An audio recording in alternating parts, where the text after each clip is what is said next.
নমস্কার। যদিও আমরা এটা গ্রিগনার রিএজেন্টের জন্য পড়ছি, তবুও আমি একটা কথা বলবো, সেটা হলো যে কোনো নিউক্লিওফিলিক রিয়াকশানের আমরা রিঅ্যাক্টিভিটি অর্ডারটা এই ভিডিওটার মধ্য দিয়ে জানতে পারবো। বিকজ গ্রিগনার রিএজেন্ট RMgX এই R মাইনাস সে সবসময় চেষ্টা করে ফার্স্ট অ্যাসিডের সঙ্গে রিয়াকশান করতে, তখন নিজে একটা বেস হিসেবে কাজ করে। সেকেন্ড, সে সবসময় চেষ্টা করে কোনো একটা নিউক্লিওফাইলের সঙ্গে মানে সে নিউক্লিওফাইল হিসাবে কাজ করে কোনো একটা কার্বনিল কম্পাউন্ডে গিয়ে অ্যাটাক করতে সবসময় সেটা চেষ্টা করে। সো গ্রিগনার ডুয়েল রোল থাকে, সে একটা বেস হিসাবে কাজ করে এবং সেটা নিউক্লিওফাইল হিসাবে কাজ করে থাকে। তো যেহেতু সে নিউক্লিওফাইল হিসেবে কাজ করে থাকে, তাই যে কোনো নিউক্লিওফিলিক রিয়াকশান সম্পর্কে স্টাডি করতে হলে আমরা গ্রিগনার রিএজেন্ট দিয়ে মডেল আকারে ধরে আমরা স্টাডি করছি। সো আমরা দুখানা কেস নিচ্ছি। একটা হলো যে যদি কোনো একটা লিভিং গ্রুপ থেকে থাকে, তো লিভিং গ্রুপ মানে কি? লিভিং গ্রুপ মানে কোনো একটা ইলেকট্রোনেগেটিভিটি গ্রুপ। যেমন দেখো, কার্বক্সিলিক অ্যাসিডের ডেরিভেটিভগুলো নিয়েছি। দেখো, অক্সিজেন একটা ইলেকট্রোনেগেটিভ, X মানে হ্যালোজেন, NH2, অক্সিজেন OR রয়েছে এবং অক্সিজেন দিয়ে এই ফাংশনাল গ্রুপটা রয়েছে। এরা প্রত্যেকেই ইলেকট্রোনেগেটিভ হওয়ার জন্য এরা প্রত্যেকেই লিভিং গ্রুপ হিসাবে অ্যাক্ট করে। তো সবার ফার্স্ট কী হয়, নিউক্লিওফাইলটা গিয়ে এখানে অ্যাটাক করে। এবার নিউক্লিওফাইলের জায়গায় এখানে তুমি ভাববে গ্রিগনার রিএজেন্টের R মাইনাসটা গিয়ে অ্যাটাক করছে। আবারও বলছি, ভিডিওটা গ্রিগনার রিএজেন্টের জন্য বললেও যে কোনো নিউক্লিওফিলিক রিয়াকশানের জন্য একই রকমভাবে সত্য। তো R মাইনাসটা গিয়ে এখানে গিয়ে অ্যাটাক করলো, এই বন্ডটা ওপেন হলো। সো এইখানে গিয়ে অ্যাটাক করলে নিউক্লিওফাইলটা এখানে চলে এলো এবং এইটা ওপেন হলে O মাইনাসটা এখানে চলে এলো। নেক্সট স্টেপে কী হবে? নেক্সট স্টেপে যে ঘটনাটি ঘটবে সেটা হলো এই যে O মাইনাসটা এখানে লিখেছি, O মাইনাসটা এখানে বার করবে এবং লিভিং গ্রুপটাকে বার করে দেবে। সো O মাইনাসটা এখানে পড়লো, লিভিং গ্রুপটা বেরিয়ে গেল। এটা বেরিয়ে গেছে, এই যে বেরিয়ে গেছে, এটা এখানে পড়েছে, পড়বার জন্য কী হয়েছে? ডবল বন্ড তৈরি হয়েছে। সো আমার কাছে এইটা প্রোডাক্ট হিসাবে তৈরি হয়ে গেল। Is it clear? প্রোডাক্ট হিসাবে তৈরি হয়ে গেল। নিউক্লিওফাইলটা এখানে এসে রিয়াক্ট করলো। গ্রিগনারের ক্যারেক্টারটা হলো এইখানে এসে স্টপ করে দেয় না, আবার একটা নিউক্লিওফাইল কী করবে? এখানে আসবে এবং আসবার ফলে এটা উপরে উঠবে, ফলে RC নিউক্লিওফাইল, আগের যে নিউক্লিওফাইলটা ছিল এখন যে নিউক্লিওফাইল, এবং ওপরে উঠে O মাইনাস তৈরি হবে। তাই জন্য যে কোনো কার্বক্সিলিক অ্যাসিডের ডেরিভেটিভের সঙ্গে 2 মোল গ্রিগনার ইউজ হয়ে থাকে।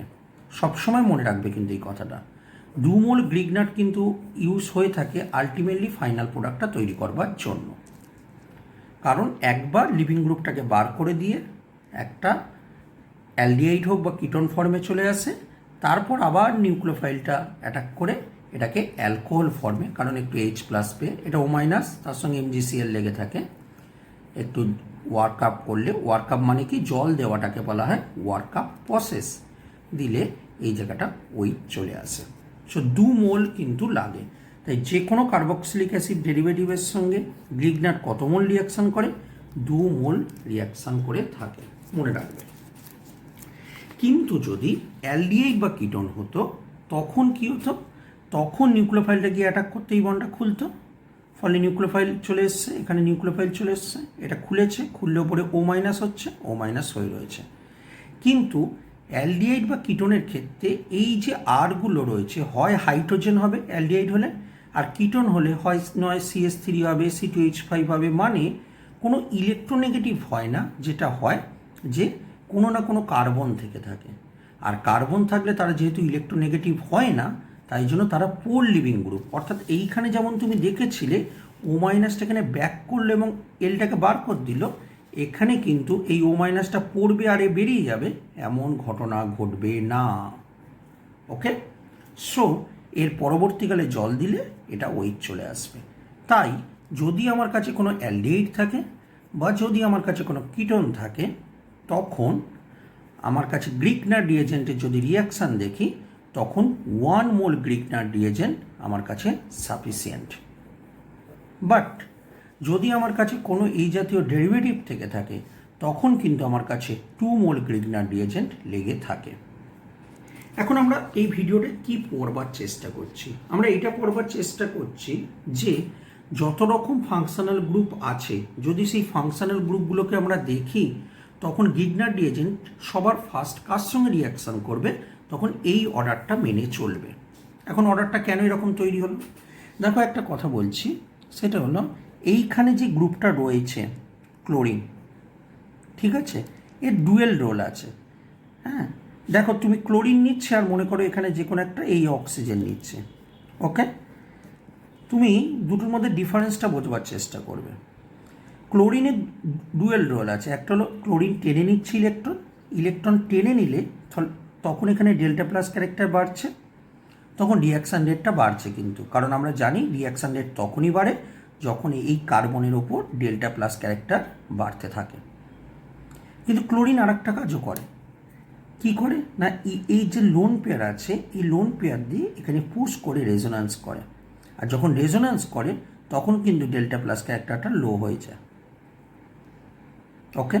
অক্সিজেনও কিন্তু একই কাজ করছে। অক্সিজেন কি করছে? অক্সিজেন টেনে নিচ্ছে, ফলে ডেল্টা প্লাস ক্যারেক্টার হাই হচ্ছে। আবার অক্সিজেন কি করছে? এই লোন পেয়ার দিয়ে পুশ করে তখন কি হচ্ছে? ইলেকট্রন ডোনেট করছে, ফলে ডেল্টা প্লাস ক্যারেক্টার লো হয়ে যাচ্ছে। তাহলে দুটো প্রসেস সাইমালটেনিয়াসলি চলতে থাকে। কিন্তু এইটার ক্ষেত্রে দেখা গেছে যে ক্লোরিনের টেনে নেওয়া মানে উইথড্র করে নেওয়া বেশি পাওয়ারফুল দ্যান দ্যাট অফ ক্লোরিনের লোন পেয়ারের রেজোন্যান্সটা। তাহলে আলটিমেটলি ডেল্টা প্লাস ক্যারেক্টার বাড়ছে না কমছে? উইথড্র করে নেওয়া মানে টেনে নেওয়াটা বেশি পাওয়ারফুল, তাহলে বেশি পরিমাণে টেনে নিচ্ছে, আর যত বেশি পরিমাণে টেনে নিচ্ছে তত ডেল্টা প্লাস ক্যারেক্টার কী হচ্ছে? বাড়ছে। তাই জন্য ক্লোরিন থাকলে রিঅ্যাক্টিভিটি সবচেয়ে বেশি। কিন্তু যদি অক্সিজেন থাকে, এর উল্টো ঘটনাটা লক্ষ্য করা গেছে। এটা কি হয় না, এই টেনে নেওয়াটা মানে অক্সিজেনের উইথড্র করাটা কম পাওয়ারফুল দ্যান দ্যাট অফ অক্সিজেনের লোন পেয়ারের রেজোন্যান্সটা তুলনায়। ফলে রেজোন্যান্সটা বেশি পাওয়ারফুল হলে ডেল্টা প্লাস ক্যারেক্টার আলটিমেটলি কী হবে? লো হবে, এবং ডেল্টা প্লাস ক্যারেক্টার লো হলে রিঅ্যাক্টিভিটি কী হবে? কম হবে। এখন কেন হয়েছে যদি জানতে চাও, তার কারণটা হিসাবে আমি বলছি, ক্লোরিন লোন পেয়ার দিয়ে রেজোন্যান্স করতে পারে না। তার কারণ এখানে যে রেজোন্যান্স করাবার জন্য কার্বন আছে পিরিয়ডিক টেবিলের সেকেন্ড অরবিটে এবং ক্লোরিন আছে পিরিয়ডিক টেবিলের থার্ড অরবিটের সঙ্গে সেকেন্ড অরবিটের অরবিটাল ম্যাচিংটা অতটা ভালো হয় না। আমরা এখানে রিজনে আসতে চাইছি না, বুঝতে পেরেছো তো? রিজনটা হলো এইটা যে অরবিটাল ম্যাচিং ভালো হয় না বলে রেজোন্যান্সটা হতে চায় না। কিন্তু একটা জিনিস বোঝবার চেষ্টা করো, যখনই কোনো একটা ইলেকট্রোনেগেটিভ গ্রুপ থাকবে, এই যে ইলেকট্রোনেগেটিভ গ্রুপ আছে, তখন দুটো ফোর্স কাজ করে। NH2 যেটা আছে, দুটো ফোর্স কাজ করবে। একটা হলো এখানে টেনে নেবে, আর একটা হলো এই পুশ করবে। যদি টেনে নেওয়াটা বেশি পাওয়ারফুল হয় তখন ডেল্টা প্লাস বাড়বে, রিঅ্যাক্টিভিটি বেশি হবে। আর যদি পুশ করাটা বেশি পাওয়ারফুল হয় তখন রিঅ্যাক্টিভিটি কী হবে? কমবে। সো এই কনসেপ্টের উপর বেস করে ফাংশনাল গ্রুপগুলোকে মোটামুটি এই অর্ডারে সাজানো হয়েছে। এটা কিন্তু ভালো করে করতে হবে, মানে মুখস্থ করতে হবে, মুড়ি করে খেলে হবে না। তো কেন মনে রাখতে হবে? মনে রাখলে তবে তুমি তার রিঅ্যাক্টিভিটি অর্ডারটা বুঝতে পারবে। আমি একটা এক্সাম্পল দিই তোমাকে। মনে করো এক্সামে এরম ধরনের একটা কোশ্চেন দিল, দিয়ে এরম দিয়ে মনে করো অক্সিজেন দিয়ে এরম জাতীয় দিয়ে দিল, মানে এরম ছেড়ে দিয়েছে, মানে CH3 আছে। বললো যে গ্রিগনার দেওয়া হয়েছে। জানতে চাইলো যে কোনটার সঙ্গে রিয়াকশান করবে, এইটার সঙ্গে রিয়াকশান করবে ফার্স্ট না এইটার সঙ্গে? 1 মোল দেওয়া হয়েছে, কোনটার সঙ্গে রিয়াকশান করবে? সো তুমি একটু ভালো করে ভেবে বলো তো কী হবে। সো তুমি রিঅ্যাক্টিভিটি অর্ডার দেখো, দেখো ক্লোরাইড, ওকে? ফাংশনাল গ্রুপটা দেখবে শুধু। আর এখানে দেখো এস্টার, দেখো এস্টার জাতীয় কোনটা? এই যে এস্টার। তাহলে রিঅ্যাক্টিভিটি এইটার বেশি, তার মানে গ্রিগনারটা এই মাইনাসটা গিয়ে এইখানে গিয়ে মারবে, এই বন্ডটা খুলে রিয়াকশানটা হবে, এবং রিয়াকশানটা হয়ে আলটিমেটলি প্রোডাক্টটা যেটা তৈরি হবে, মেকানিজমটা আমি আগে শিখিয়েছি, প্রোডাক্টটা যেটা তৈরি হবে সেটা হলো C ডবল বন্ড CH3। তার মানে অনেক ফাংশনাল গ্রুপ থাকলে কোনটার সঙ্গে আগে রিয়াকশান করবে আমরা এইটা শিখলাম এখানে। আমি আর একটা নিচ্ছি কোশ্চেন, ভালো করে ভেবে বলবে কোনটার সঙ্গে রিয়াকশান করবে। মনে করো এইটা নিল, আর একটা দেওয়া আছে এইটা, বলা হলো যে পিএইচ এমজিবিআর, পিএইচ মানে জানো তো C6H5, কোনটার সঙ্গে রিয়াকশান করবে? চলো পিএইচ মাইনাস কোনটার সঙ্গে রিয়াকশান করবে বলো? দেখো এইটা কি group? Aldehyde, this is aldehyde. এটা কি গ্রুপ? কিটোন, দেখো কিটোন গ্রুপ একটা, ketone, this one is ketone. So which one is more reactive? Aldehyde. So pH মাইনাসটা অ্যালডিহাইডে এসে রিয়াকশান করে ফার্স্ট। তাই এক্সামে যদি অনেকগুলো ফাংশনাল গ্রুপ তোমাকে দিয়ে দেয়, তুমি যাতে সহজে আইডেন্টিফাই করতে পারো কোনটার সঙ্গে আগে ফার্স্ট রিয়াকশান করবে, তাই এই অর্ডারটা একেবারে করে নিতে হবে, মুখস্থ করে নিতে হবে, মুড়ি করে খেলে চলবে না।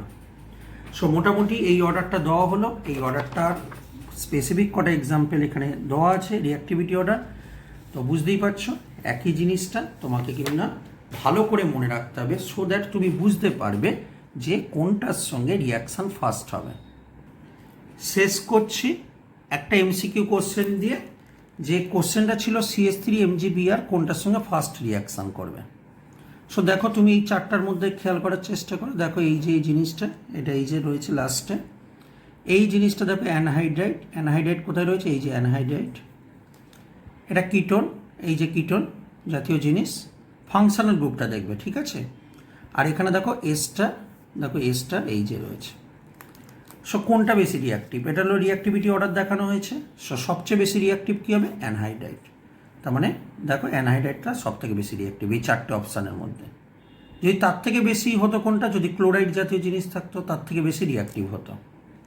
সো এমন ধরনের কোশ্চেন রিঅ্যাক্টিভিটি অর্ডারটা শুধুমাত্র কিন্তু এটা গিগনার রিয়েজেন্টের জন্য নয়, আমি আবারও বলছি, এটা যে কোনো নিউক্লিওফিলিক রিয়াকশানের ক্ষেত্রে তোমাকে কোশ্চেনটা দিতে পারে। কিন্তু আমরা গ্রিগনার রিয়েজেন্ট যেহেতু একটা নিউক্লিওফিলিক রিয়াকশান, তাই জন্য আমরা গ্রিগনার রিয়েজেন্টের আন্ডারে আমরা এই জিনিসটা পড়লাম। আশা করব ভিডিওটা দেখে তুমি বুঝতে পেরেছো কিভাবে গিগনার রিয়েজেন্ট কাজ করছে নিউক্লিওফিলিক আকারে। এর আগের টিক্সের যে ভিডিওটা ছিল সেখানে আমরা ডিসকাস করেছিলাম গিগনার কী করে বেসের মতন কাজ করে কোন অ্যাসিডের সঙ্গে আগে রিয়াকশান করছে। আগের ভিডিওটা দেখেছি, সেখানে কিনা শুধু গিগনার আকারে ভাববে না, যে কোনো বেস দিয়েও কোশ্চেনটা দিতে পারে। এখানেও ঠিক তাই, শুধু গিগনার আকারে ভাববে না, যে কোনো নিউক্লিওফিলিক রিয়াকশান দিয়ে তোমাকে 3-4টে দিয়ে বলতে পারে, অর্ডার দিয়ে বলতে পারে কোনটার সঙ্গে আগে ফার্স্ট রিয়াকশান হবে বলো। তাই ওভারঅল কনসেপ্টটা তোমাদের মনে রাখতে হবে, তাহলে তুমি এই এমসিকিউ কোশ্চেনগুলো খুব সহজে করে ফেলতে পারবে। নমস্কার।